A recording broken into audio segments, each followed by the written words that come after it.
The story of the Salvation Army, as we've mentioned, goes further than just the streets of England.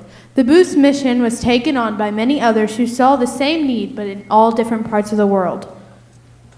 And this is a story of a witchcraft practicing Zulu warrior all the way from South Africa who became gloriously saved by the love of Jesus Christ in the early 1890s. His name was Joel Mbambo Matunjwa. He and his wife soon became Salvation Army officers and, with their family, left for their first appointment in Zimbabwe. A country torn apart by violence and unrest. Since Joel was a Zulu man, there was no doubt that this family would have been met with a significant opposition by the local people of that land. However, they were convinced of God's perfect will for their life, and they were determined to serve wherever God would send them.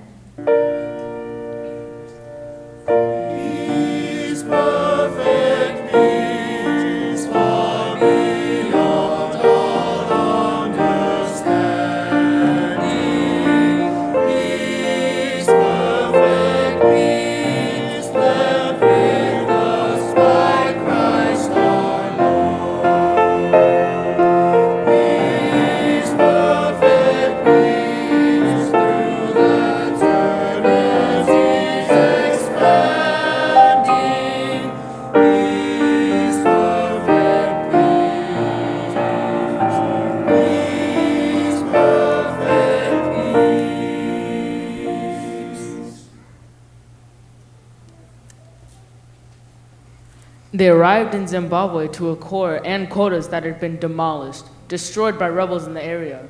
They also learned that the previous officers had been murdered in this attack.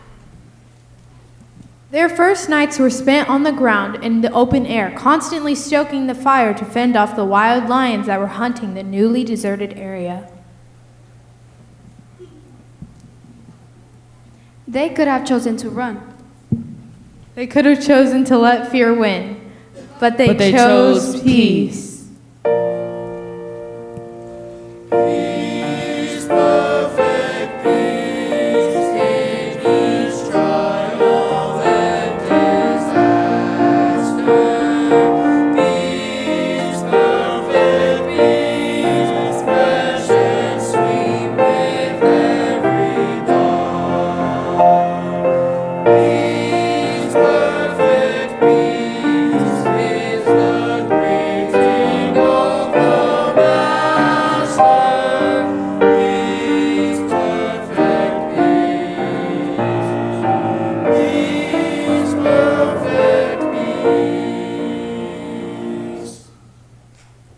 The next morning, the Matunjwa family rose up to build their own home and a modest core dwelling out of sticks and mud. Soon, despite the danger, opposition, and difficulty, the core was blossoming once again. This family trusted that God, who had sent them, would protect them and provide for them, and God honored them in return. But the rebels hated the Christian ministry of the Salvation Army in their region, and they struck at the heart of the Matunjwa family, murdering their 17-year-old son with poison.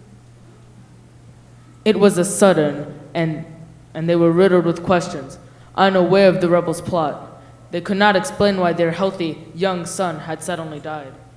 They were heartbroken, confused, and devastated.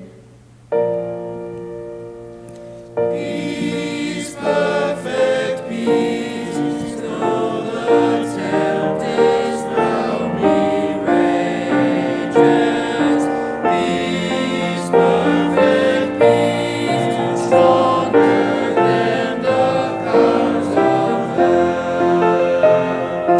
Peace, perfect peace, still unchanging, through the ages.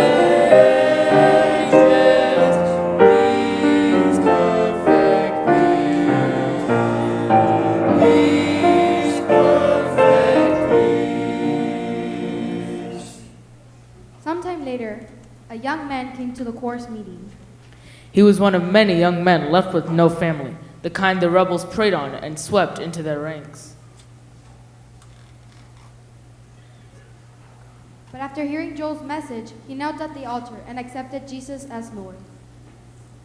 As Joel prayed with this young man, he was astounded to hear his confession. He had murdered his son.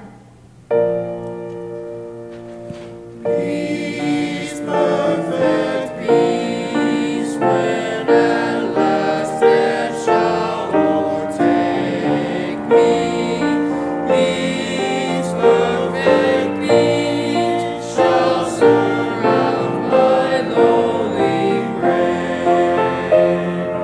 Peace, perfect peace, when the songs of angels wake me. Peace, perfect peace. Peace, perfect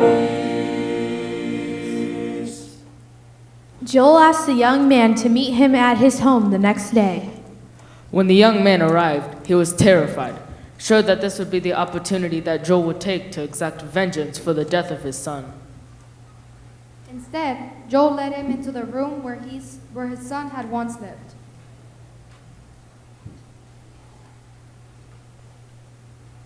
This is your room now, my son. We forgive you. The young man moved into the Matunjwa's home and became their son, eventually becoming a faithful officer in the Salvation Army. The peace that dictated Joel's Matunjwa's life and spared the life of the young man came from a deep faith in Jesus Christ. Today, we honor his legacy of faith that will carry on forever.